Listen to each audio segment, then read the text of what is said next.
video is just with me because I would love to talk about my birth experience. I know it's quite late, and I was discussing it with Keith because now it's 9 months ago. Alea is already 9 months. Should I still put this content up? But at the end of the day, I decided for myself I want to do it because I feel like maybe I can be help to somebody, or I can make your life easier when you get into this situation like me. So basically I had an induced labor. So I got a date when I got induced if I don't give birth natural until then, because of my heart condition. So at the end of my pregnancy, I had troubles breathing, I was very tired, and it didn't feel easy anymore, and I just felt like I can't do it anymore with my body. So the doctors and me decided to put an induction date in week 39. So in week 39 then, I still didn't give labor naturally, so my induction appointment was happening. Yeah. So before that, I felt like the best way to be prepared is to inform yourself, and that I can recommend anybody of you. So inform yourself. Listen to my video because this is my experience and what I've done and what I've experienced. But obviously I'm not a doctor, I'm not a nurse, I'm not a midwife, I'm not a professional. I can just tell you what I did and what was the best for me to get a positive birth experience. But if you want to get a positive birth experience and you want to know all the options you have, I recommend you, no matter what kind of birth you decide, if you want to have a C-section, if you want to give natural birth, if you want to do it without an epidural, all of these factors, you guys need to inform yourself because that helps you at the end so much. Because during labor they ask you a lot of questions, and I feel like the best thing I did was inform myself, because then I know what to answer on these questions as well, what I want and what I don't want. So as I said, after this video, Google, watch other YouTube videos, other experiences. There are also amazing nurses out there who help you with it. I will link 1 or 2 that I watched down below that helped me to prepare myself. And yeah, so let's start the video, right? So I would say I just go by the day and what I have done. So basically what I've done to prepare, how my labor went, and yeah, so let's get into it, right?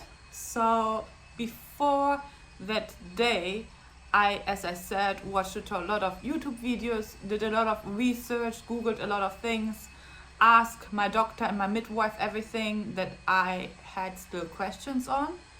So what I did then at the end of the day, I wrote a birth plan. So I sat down with my husband together, because at the end of the day, if I am too much in pain, or I am for whatever reason not able to talk about what I want, he's the person who has to be very vocal for me. Or if somebody doesn't do what I want, then he has to be vocal as well and support me. And that what was Keith very, very clear on, that he wanted to take that role. So we sit down together and made this plan. So basically I was starting about how I want to start the induction process. So you can obviously directly start with the drugs they gave you to get induced, but I decided to start with the manual induction. That means they use a balloon. So they go with a catheter in, and then they put a balloon inside you, which will extend and basically make you dilate. And after a while, they say up to, like, I think it was 12 hours, I'm not really sure. Sorry, I'm not a midwife. So again, if you want to have the exact facts, maybe watch another video, or also Google and ask your midwife. So basically the balloon extends, and after maximum 12 hours, they either then take it out if it doesn't fall out naturally. Decided for the start, and then when they put me into the delivery room, then I was really clear that then first I want to get my waters broken, and then get the induction, the Pitocin. But for me, it was all also a little bit different, because my doctor said before I get my induction, I already get an epidural because of my heart condition. Like, they don't want me to be in so much pain, because that means also more work for my heart. So I got the induction before I got induced. But over here in Sweden, it's a little bit different than in the States. So I was a little bit surprised and also shocked by that, because you will hear in my labor story then actually how much in pain I still was. So in Sweden, you get the epidural, but you can still walk, you can still move. It is just something that eases the pain a lot, I would say, but still you feel the pain, especially towards the end. But we will get into this point, right? When the delivery starts. Okay, so that I wrote down. So, and also then, when they start with the induction, with the Pitocin, I want them to start on a small dose. And I think this was in my research really, really important, because when I researched actually that, they said that it's the best way to feel naturally giving birth, to start with the small doses and then go up in the doses, because then you will have also little pain, and then the contraction get more and more and more if you use more Pitocin, so you don't feel the pain all at once, if this makes sense. So it is a little bit more easy and it feels more natural. So that was also really, really important for me, that they actually gradually continue with the Pitocin. So, and then I was clear that I want to try almost everything to give natural labor and don't have to go into a C-section, because the healing process at the end of the day of a normal labor is much easier than healing from a C-section, right?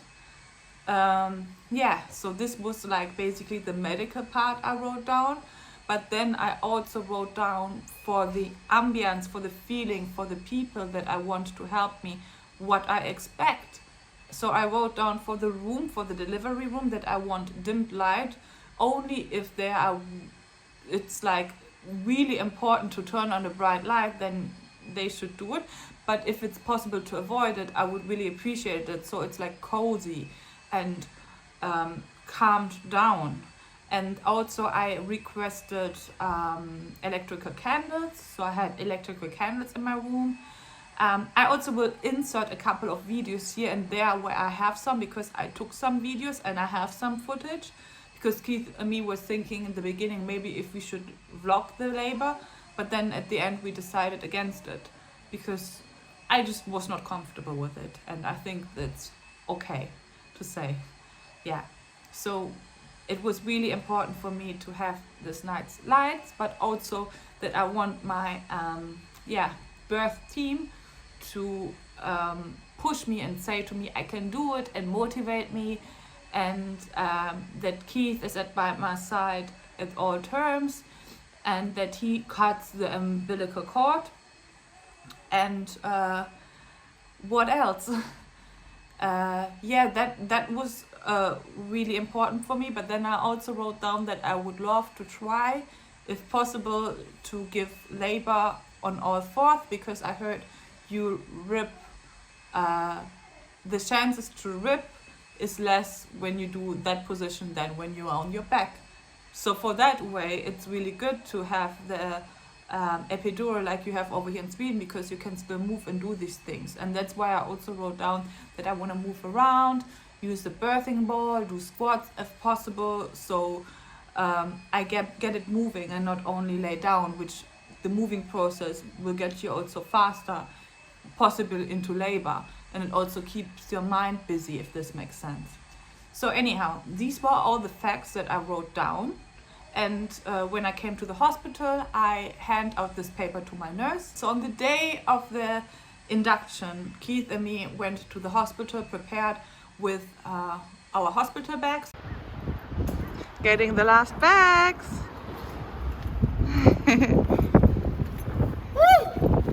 Ja, it's cool. I need to come on video. Yeah. Hi guys. Guess where we're heading to? We are on the way to the hospital. No worries, I'm not in labor though. They will induce me because of my heart condition. They induced me earlier, and today is the day. We called in the morning at 8, and they said come by at 12. So we're in the Uber, we have everything packed, and we are super excited to welcome our baby girl to the world. Woo-hoo-hoo. I'm so we're about to be parents, babe. Yep. Yep. Ready to go.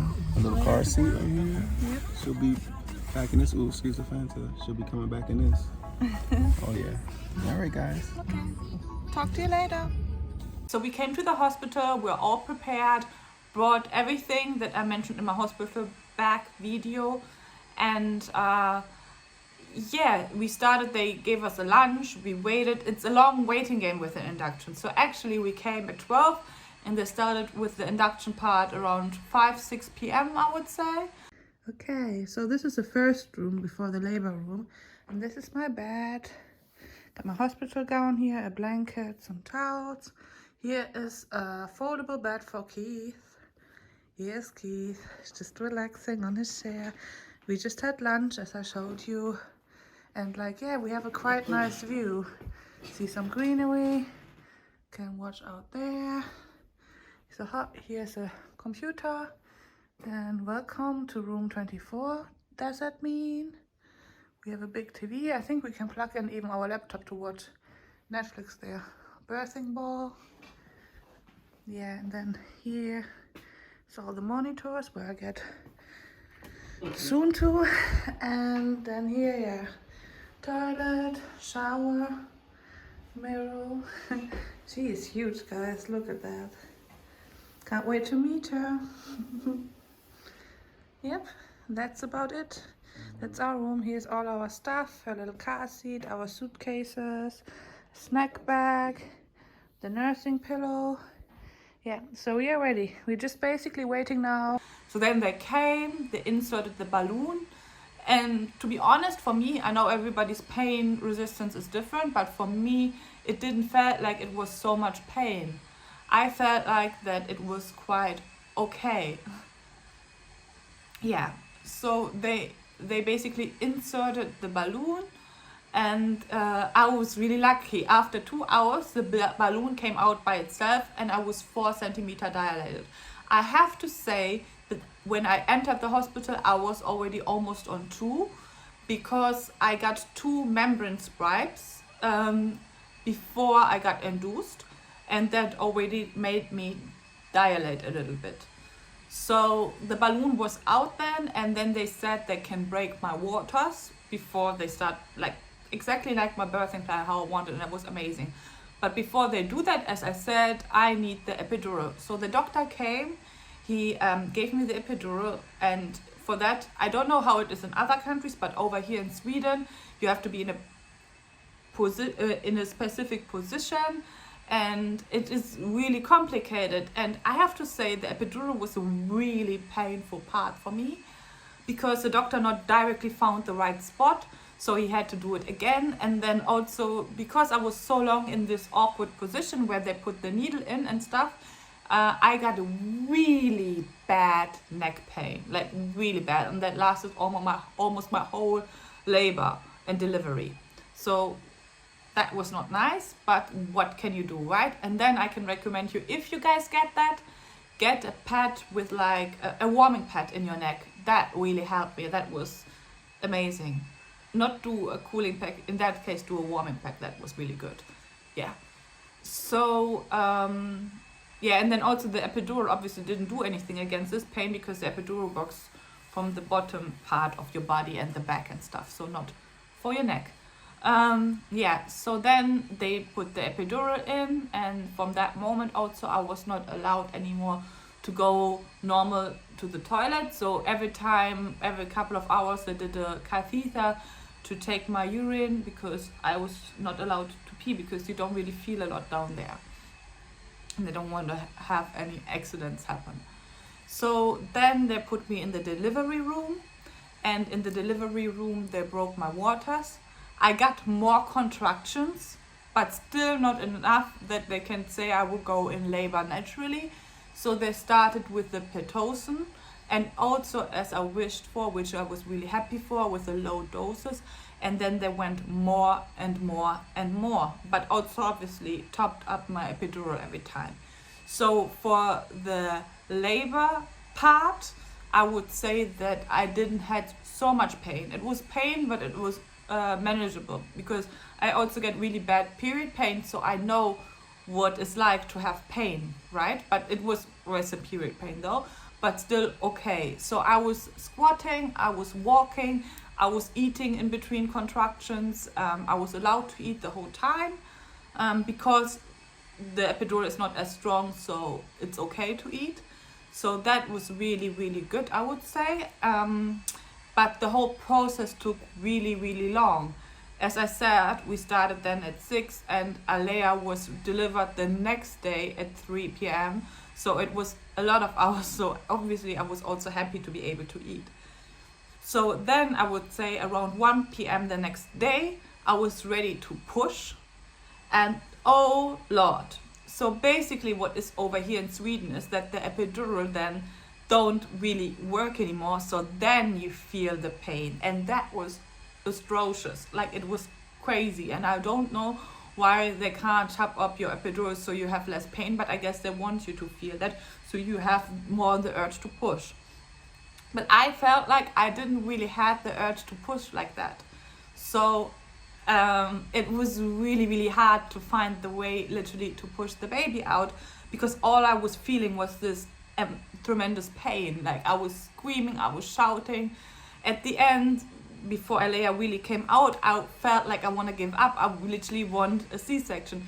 But that's good when you have your birthing plan, because my birthing partner knew I actually don't want that. And second of all, the midwives also knew I don't want that. So they were helping me to push through with my plan to actually get the baby delivered naturally. So that was up. Sorry guys, my storage was full and I need to delete some video from my phone. Yeah, struggle is real when you don't have a vlogging camera yet. Anyhow, let's continue.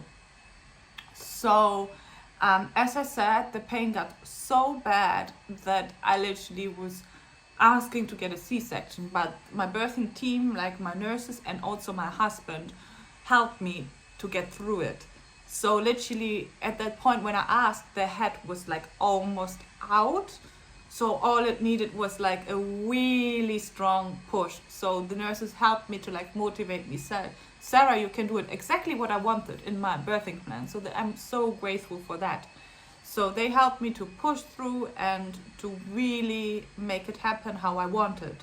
So Alea came to birth naturally. I didn't give birth on all fours, like I tried, but at the end, like I tried for a long time, but at the end I didn't have enough of energy, so it was more kind of from the side. But since I also used a lot of breathing techniques, if I find still the video, I will link it down below. These breathing techniques actually helped me to get through the pain, because you will be so surprised when you're in this situation what breathing can do for you. I felt like it eases it, but it also gets your mind off. And I can recommend something else. Don't look at the monitor where the contraction go up and down, where you see how long they take. For me, that was even worse. It felt much longer when I looked at it. And I also researched that you should not do it, because as I said, this feeling really gives you. And I did it a couple of times, looked at it, and then I felt like, oh, these people are really right. Like, you really don't want to look at it because it makes it feel much longer. Maybe some of you are different, I don't know, but I felt like that too. Yeah. So then, yeah, as I said, then this breathing technique really helped me, but also having a strong birthing team will help you with the work. At the end of the day, Alea got to the world. I did it naturally with induction and with an epidural, and I didn't rip as much, which was really good, but that was also thankful to my breathing technique, that I took my time to push her out and also listen to what the nurses are saying, when I should push and when I should not push. So that was also mentioned in the videos that I watched before, and also in the articles I have read, and all of that prepared me for labor, and also what my nurses told me before. So that really helped me too.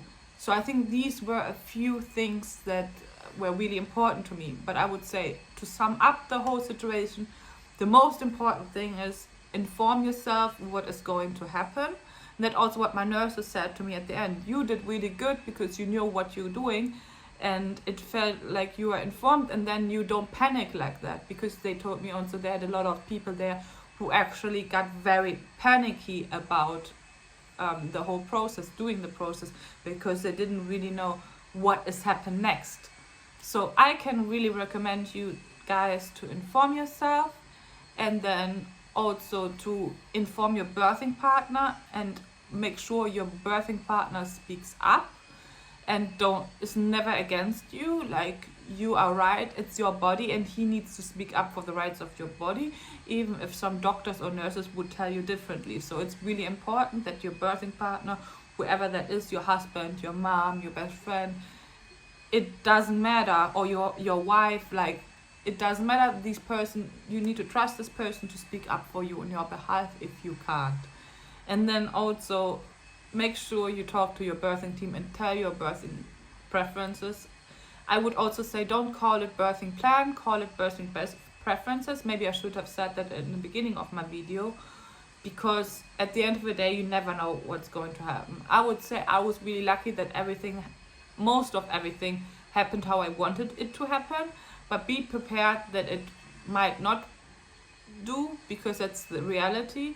But call it birthing preferences, and make sure everybody in your birthing team knows what you want. And then I think you will have either or a positive birthing experience, because you prepared for the best and for the worst. So in your birthing plan, also write down what you want when certain things happen, when you need to get an epidural, because you can't get the pain, handle the pain, or whatever reason, when you need to get a C-section. Write down what you want. I also had like a plan in case I really needed a C-section. What do I want? That I want still kind of have my daughter on my chest and all of that. Or that I also had in my birthing plan. So I also wrote down what should happen after delivery. So that I want skin to skin directly. They should lay her on my chest at the moment she comes out, which they did. She directly latched on to my breast and drink. And I think these things are so important to still write down. I think it's most standard in every hospital that they give you the skin to skin. Also that my husband then later has a chance directly to get skin to skin. But write it down. You never know which people are there. You never know what is the standard really in case you go suddenly to a different hospital. So this birthing plan that I wrote down, I also had in my hospital bag a couple of weeks before. So in case I go early in labor, I still have my birthing plan. Yeah, so I think these are all the things that I can recommend. I can't remember anything else. Yeah, but if you, for instance, want another video where I talk about what happened after labor, how my healing was, and all of that, please let me know. If you want to have tips, what is good to have when you have a newborn, what we really appreciate to board and what not, yeah, let me know in the comments, and I'm more than happy to help out, because as I said, these type of videos really helped me to prepare for my labor, and all I want to give back is prepare you guys for what might be happening to you soon, or maybe you are not pregnant, or whatever reason you watch this video. I just want to, yeah, help, inform and share what I experienced. Yeah, so that's it for today's video. I hope it didn't get too long and you can follow me. If you have any questions, please comment down below. I would also more than happy to do a Q&A about birth, newborn, whatever you want to the topic around baby. And yes, stay tuned, comment, like and subscribe, and thank you so much. Mwah!